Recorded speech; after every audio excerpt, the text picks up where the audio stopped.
The Office was a hit American sitcom that ran for 9 seasons on NBC. The story was built around the main character, Michael Scott, who was a branch manager for Dunder Mifflin, a fictional paper company in Scranton, Pennsylvania. Now, if you're a fan of the show, you know that the heart of the comedy was Michael's shocking lack of self-awareness. While he viewed himself as a highly successful and hilarious individual, an influential and motivational leader, a handsome, eligible bachelor, his co-workers tended to tolerate his antics as they tried to maintain some level of productivity around the office. On The Office, Michael's lack of self-awareness led to some pretty humorous situations. But the reality is that when we in real life lack self-awareness, when we're not in tune with our feelings and the emotions we're experiencing, it can cause some significant damage. It can certainly negatively impact our relationship with Christ and other people, and it can have a profound impact on our emotional, spiritual, and relational health. Which is why last week we began a new teaching series, a series that I'm calling 5 Stages. As we continue to navigate a rather unusual and unprecedented time in world and human history, we're looking at the Kubler-Ross model of the 5 stages of grief. Grief, an emotion that we can experience as we go through times of significant and unexpected changes. And so we've been studying these stages of grief and trying to be aware of the feelings that we might be encountering and experiencing at this point in time. And we're going to be looking at some biblical stories, some times when God's people went through significant changes and times of grief and unexpected events, and studying what they experienced and how we can learn from their story. We want to be sure that we're aware of ourselves, aware of the feelings that we're experiencing, and the potential traps and emotions that can come as we go through changes in our life and our reality, the sins and hardships that we can experience. Let's start with a quick review of the 5 stages of grief demonstrated in this model. Again, we're reviewing from last week's message and reflection on this topic when we looked at these in more depth. The first stage of grief that we often experience is denial. We simply tend to think that this hardship or heartache, this devastating news or new reality that we're facing, if we just ignore this inconvenience or the challenge, maybe it'll go away. If we give it enough time, maybe it'll resolve itself. And quite frankly, denial is sometimes a coping mechanism. It gives our minds and spirits and emotions the chance to reorient and respond to a significant challenge that we're facing. The second stage of grief that we often experience is anger. Once we realize we can't deny the situation, that it won't resolve itself, it's not going away, it didn't disappear, we want to assign blame. Whose fault is it? Why are we going through this hardship? Why am I struggling through this experience and this difficulty? We want to assign blame, and we can get caught in anger. The third stage we often experience is bargaining. This is where we try to take the edge off of this situation by coming up with our own solution. We come up with an outcome that is acceptable to us, and we as Christians are often most guilty of this as we try to bargain through our hardships with God. If God will redeem or recover the situation in a particular way, then we bargain, we vow that we will act appropriately. The next stage that we often experience is depression. This is when reality really starts to set in. We start to understand that we can't deny what we're going through. We can't just let it resolve itself, that our anger didn't fix anything. That we come to terms with the fact that we can't bargain our way out of a hardship. And so the weight and the gravity of this new reality, this difficult truth, whatever it is, starts to set in, and we can become depressed. The final stage is what we call acceptance, when we start to learn how to adapt to our reality, to the challenge and the obstacles that we're facing.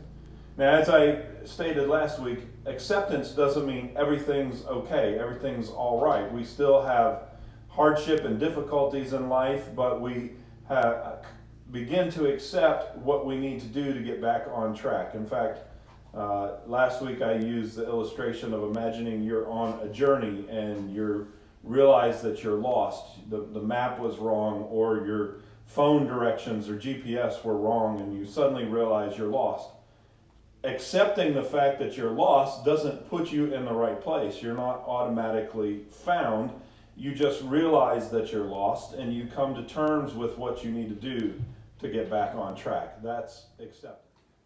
Today we're going to study the story of a man named Jonah and a time in life, an experience that he went through that caused him great grief. It was a time of a very unexpected calling on his life, and if you're familiar with his story, then you know that it's about much more than his experience in a great fish or a whale.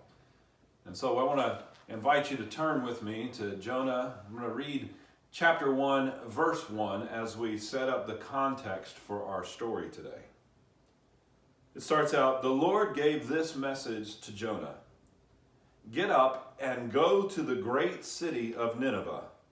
Announce my judgment against them, because I have seen how wicked its people are." Now here we get the context for Jonah's story. God is going to use Jonah in a powerful and important way. He is going to go to Nineveh and announce to them the Lord's judgment for their wickedness.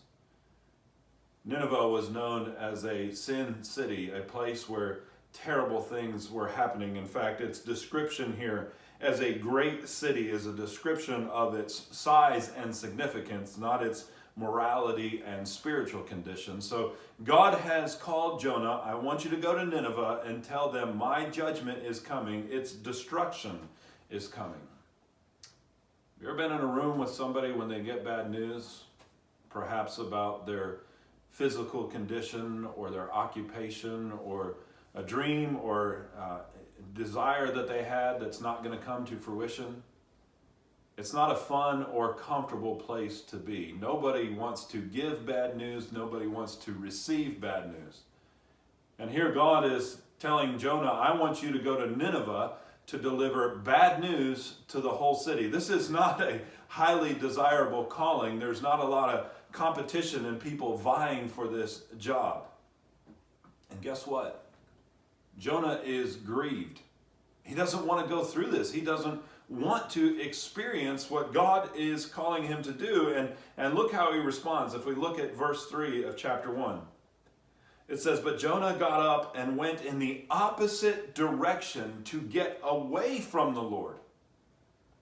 Friends, as we talk about the stages of grief, the first stage is denial. You can't get much more entrenched in denial than what Jonah does. He hears this reality that God is calling him to, this charge, this challenge, this calling God has put on his life. He doesn't want anything to do it. He moves quickly into denial. In fact, he runs in the opposite direction. But running didn't work. In fact, let's think about the rest of Jonah's story. Well, denial didn't work for Jonah. He takes off running. He runs to a port city. He tries to hop on the first boat out of town that he can find. He gets on the boat, and a storm came upon the boat. And to make a long story short, if you want to read chapters 2 and 3 in the book of Jonah, I invite you to do so. But to summarize what happens there, during this massive storm that comes upon the boat, Jonah tells the sailors why they find themselves in the storm. It's because he is running from the Lord, and the Lord has brought this storm upon them. So he tells the sailors to throw him overboard to stop the storm. This is where the story gets very familiar for many of us, because as Jonah is thrown overboard, the Lord sends a large fish, or maybe a whale from our children's stories, but a large fish to swallow Jonah and deliver him to Nineveh. Jonah lives inside the fish for 3 days and 3 nights, and in chapter 3 we see his prayer to the Lord. Eventually this whale fish spits him out onto the beach, and the Lord instructs him again to go to Nineveh. This time, Jonah obeys the Lord. So from the whale, Jonah obeys the Lord and travels on to Nineveh. And in chapter 3, verse 4, we hear his proclamation, this message that comes from the Lord. He says, 40 days from now, Nineveh will be destroyed. Now, listen to the response of this wicked people, this wicked population. The people of Nineveh believed God's message. And from the greatest to the least, they declared a fast and put on burlap, a sign of sorrow and repentance, to show their sorrow. All of Nineveh, this is amazing what happens here. Jonah shows up into this wicked city, delivers this message, and suddenly the entire city, it says, from the greatest to the least, even the king, we read in this chapter, even the king repented and turned to the Lord. And look at God's response. Jump down to verse 10. When God saw what they, the people, citizens of Nineveh, had done, and how they had put a stop to their evil ways, he changed his mind and did not carry out the destruction on Nineveh that he had threatened. Now we might stop here and think, oh, wonderful, a happy ending. Nineveh is saved, Jonah is obedient, God is gracious, everything turns out great. But that's not exactly what happens as Jonah continues to struggle with grief.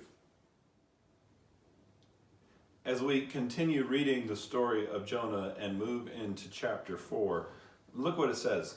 This change of plans. Now, the change of plans we're referring to here is God's decision not to destroy Nineveh for their wickedness. But look at what happens. This change of plans greatly upset Jonah, and he became very angry. Now, we've seen Jonah in denial, and if you read through all 4 chapters of the book of Jonah, you'll see many allusions to his anger. But here we see Jonah's anger boil over. And why? At the change of plans.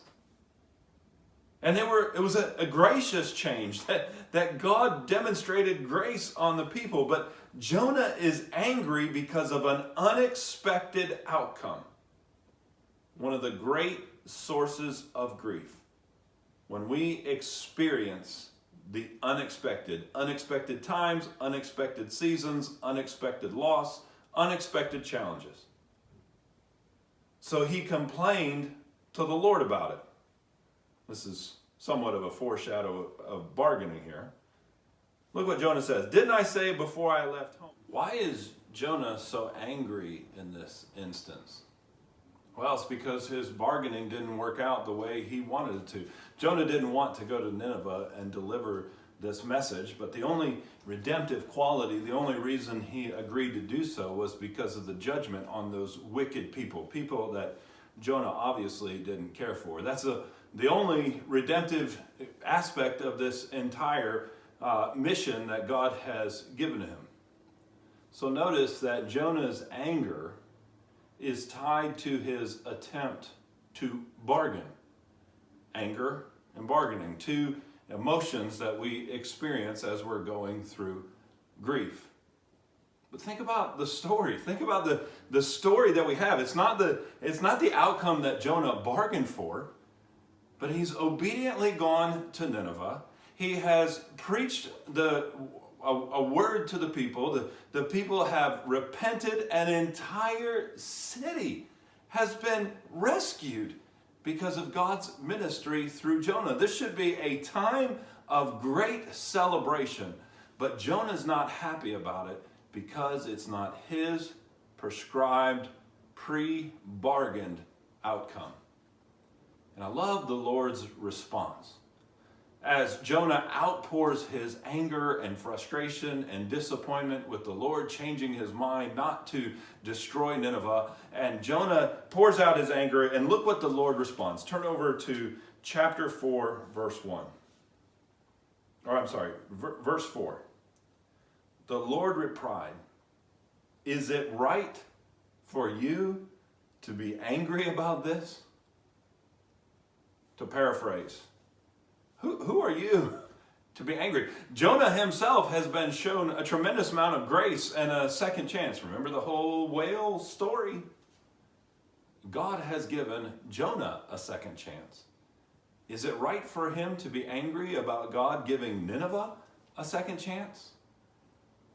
Jonah is so angry because the situation didn't work out in what he considered acceptable terms. And friends, we see an inherent danger in that. We are tempted to bargain acceptable terms of our faith with God all the time. And if they don't work out the way we want them to, well, we are also tempted to anger. Sometimes we bargain with God. God, I will worship you and honor you and be a faithful follower as long as my account maintains a minimum balance of $8,000. Or God, I will worship you and follow you and honor you with my life as long as my marriage is peaceful, or my grades are good, or my children are obedient. God, I will worship you and honor you and be a faithful follower as long as that test comes back negative. We too are tempted to bargain acceptable terms of our obedience and faithfulness to God. And when things don't work out the way we want them to, or when we find ourselves in a season or situation of discomfort and unexpected challenge, we are also tempted to respond in anger. Look how Jonah described himself earlier in chapter 1 to the fishermen. He said, "I am a Hebrew. I worship the Lord, the God of heaven, who made the sea and the land." Jonah is a self-identified follower of God, worshiper of the Lord.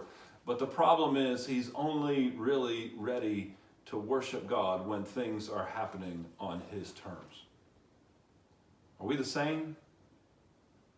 This week in our Bible study, we're doing on Wednesdays a series by a teacher named Jonathan Pakluda, overcoming anxiety during COVID-19. And we're talking about different points of anxiety that we can experience in this. And he gave a great illustration about the roller coasters. And he said there's basically two types of people in the world: people who love roller coasters and people who don't. And he talked about an aspect of a roller coaster he'd been on. I've never seen this before, but he called it the chicken ramp. I don't know if that's a common term, but you know, as you're waiting in line to get on the roller coaster, there's that last little exit point. If you decide, you know what, I'm not getting on this roller coaster, I'm not taking that ride. So for those of us who love roller coasters and for those of us who don't, let's think about the lesson we can learn. People who love roller coasters may not understand how roller coasters work. I personally love roller coasters. I loved them more when I was younger. I found now that the kids and I go to Carowinds and we ride one of the big roller coasters, I've got about 2 or 3 in me, and then I start to get a little dizzy, and maybe I've had it at my age. But when I was young, I even talked about joining one of those roller coaster enthusiast groups, traveling around, riding the best roller coasters. The reality is I don't understand roller coasters. I don't know the math. I don't know the physics. I don't know how they work. But you know what? I trust that they do. And there are those who don't know. They don't trust the safety and the equipment. And so the roller coaster is a very scary thing.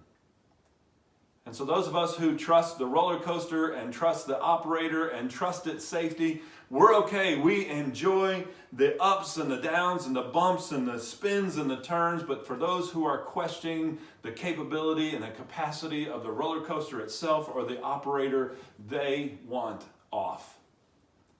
Well, the point is, how are we as followers of Christ?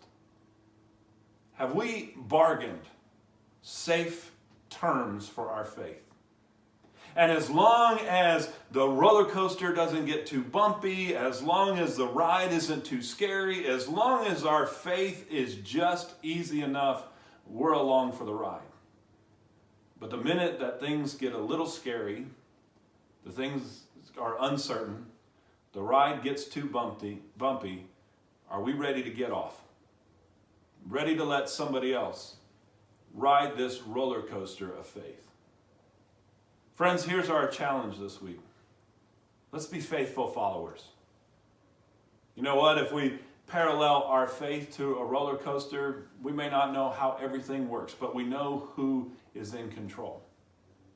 And we know that God knows how things will work out in this time, in this season, in all things that cause us grief, in all manners of loss and hurt and heartache. When we go through those bumpy times in life, let's learn this lesson from Jonah's story. It is inherently dangerous when we prescribe the conditions for our faith and faithfulness and for our worship. And when things get a little too bumpy and go outside those parameters, if we respond in anger towards God, towards the unexpected, that can be very dangerous for us. So let's be faithful riders. The ride might be bumpy, twists and turns. We may not understand all the science and all the facts and all the details about how it's working, but we trust the operator. God is in control. We're going to be all right. Hang on for the ride. God bless you.